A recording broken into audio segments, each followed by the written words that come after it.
So another drone strike in Moscow, and here's how it's covered. So here's the LA Times, and you see the drone strike. It says a drone attacked a skyscraper in central Moscow early Tuesday for the second time in about 48 hours, damaging the building's facade and further underscoring the Russian capital's vulnerability. Russian authorities accuse Kyiv of staging the assault. A little bit further down, Russia's defense ministry said it shot down two Ukrainian drones outside Moscow and jammed another, sending it crashing into a skyscraper and damaging the building's facade. The attack happened in a business district of a high-rise office building known as Moscow City west of the Kremlin. Now, the interesting thing about that is they electronically jammed it and took it down, except it hit the same building that it hit 48 hours ago. See, that's the fascinating thing. And what building did it hit? Moscow Mayor Sergei Sobyan said that the drone crashed into the same building that was damaged in a similar attack early Sunday. IQ Quarter, about 4 miles from the Kremlin, houses a number of government agencies, including the headquarters of the Ministry of Economic Development, the Ministry of Digital Development and Communications, and the Ministry of Industry and Trade. Now, this could have been the target for both of these, but both times they said that they downed the drones, nothing to see here. In fact, what's fascinating about this is, and I just scoured through RT videos, nothing to see here. There was one, count it, one video about the drone attack, this sixth drone attack in Moscow. There were only 2 videos about the 5th. So I'm imagining there'll be 0 about the next one. I don't know. But this building was hit a second time in 48 hours, and they're saying they missed. It's really unbelievable. So we're going to watch this, listen to what he has to say, and you'll hear a little beep, a little ding every time that they say a Russian talking point while they're going through this, saying there's nothing to see here, nothing really happened. Let's listen to it. 2 Ukrainian UAVs were destroyed in the air by air defense over the territory of Odintsovo and Narofominsky districts of the Moscow region. Another drone was suppressed by electronic warfare and, having lost control, crashed on the territory of a non-residential complex in Moscow City. Okay, but it's the same building that they hit 48 hours ago. So there's a way that you can lie without lying by saying something that is true without giving the whole truth about it. And that's what's happening 3 here. drones on this occasion dispatched towards Moscow. 2 shot down by actual air defense, blown out of the sky, if you like.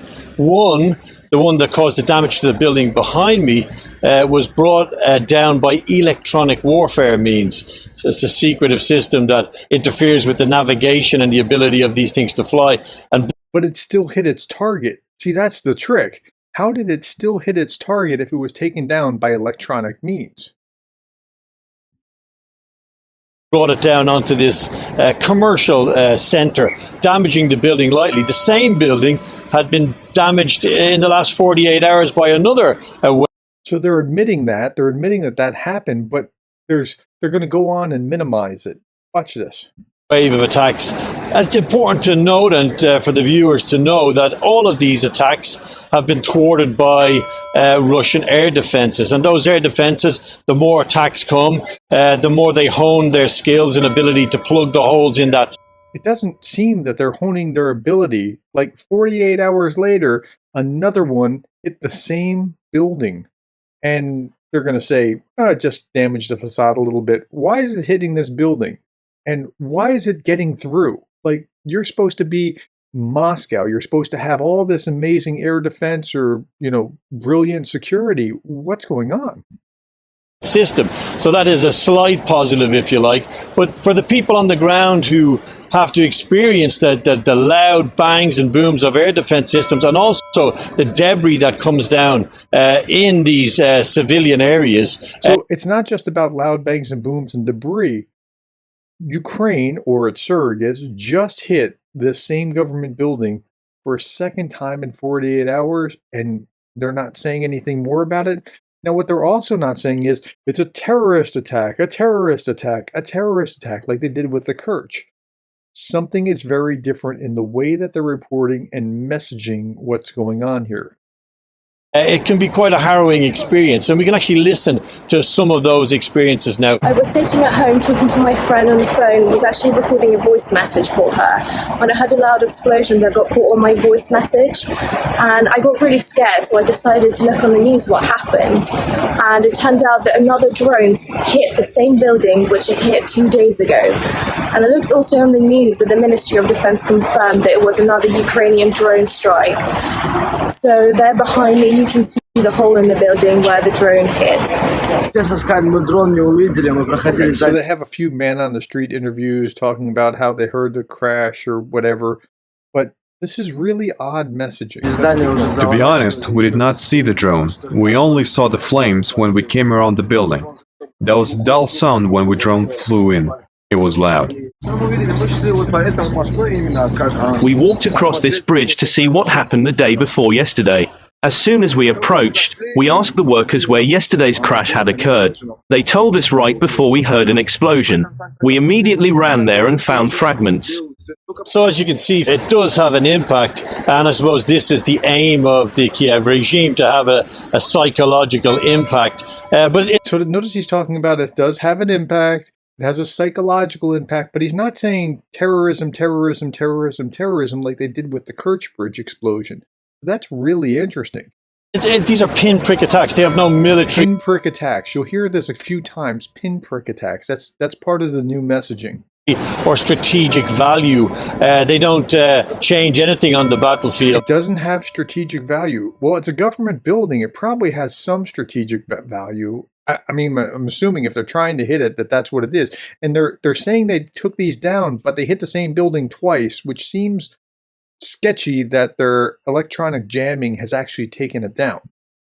And as I say, you would want to question why these very expensive machines are being dispatched to Moscow to be shot out of that. And I think it's... Okay, so that's another talking point. Very expensive machines, but these drones are not that expensive. These drones are actually reasonably inexpensive compared to other weapons that they have. Important that the viewers understand the context in which these attacks occur.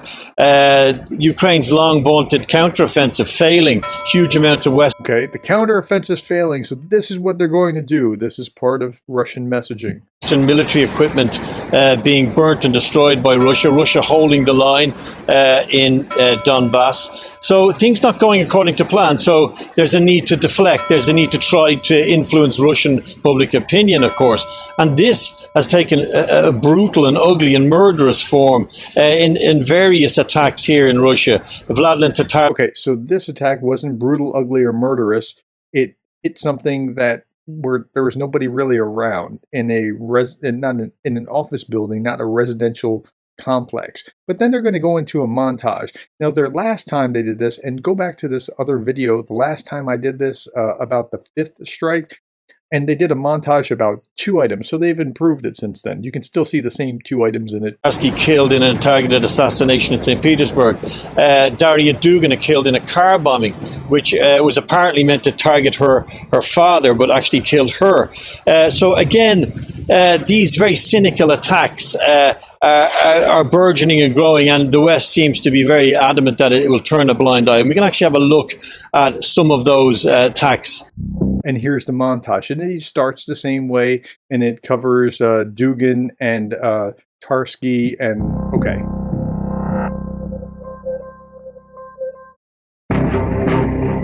This one's new. This was added.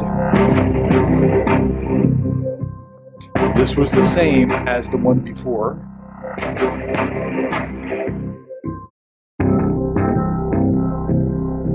Part of the same one from before. Same thing, part of the same one from before.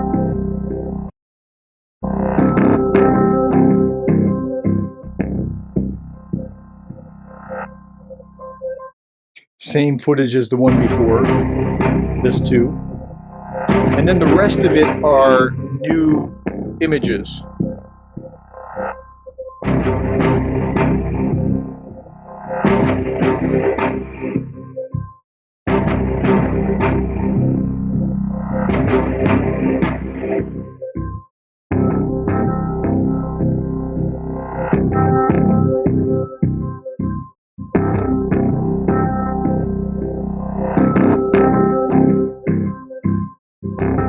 These attacks on Moscow aren't isolated. This is part of a psychological attempt from Again, Kiev same to deflect language. from what's actually happening on the battlegrounds, huge manpower losses, a tiring NATO, a tiring international community with Kiev's constant demands for more weaponry, more and more game changers. So I think we can expect probably to see more of these pinprick type of attacks, which I have to say, making my way pinprick language is new to the messaging, but everything else has been normal Russian talking points. here this morning, actually hearing the noise of the air defense this morning myself in Moscow. The people of Moscow and the people of Russia are getting on with their business. They're up on their feet, moving.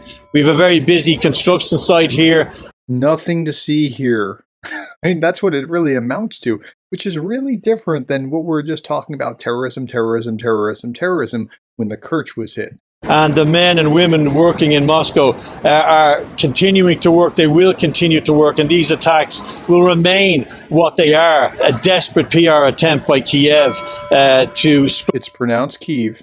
scramble for some kind of relevance with the population here in. Okay, so that's it for the video. Just like in the last one about the 5th attack, they're trying to sweep it under the carpet. They don't really want to say much about it. One video about a terrorist attack, and they have plenty of videos about the zoo. Okay, so that's all that I have here. I just find this absolutely fascinating that they're barely covering it when it keeps happening. And that it even keeps happening is fascinating. Like, you would think that they would be able to tighten that up by now, but apparently not. All right, that's it. Thank you for your time. Thank you for the likes, the shares, the subscribes, the coffees.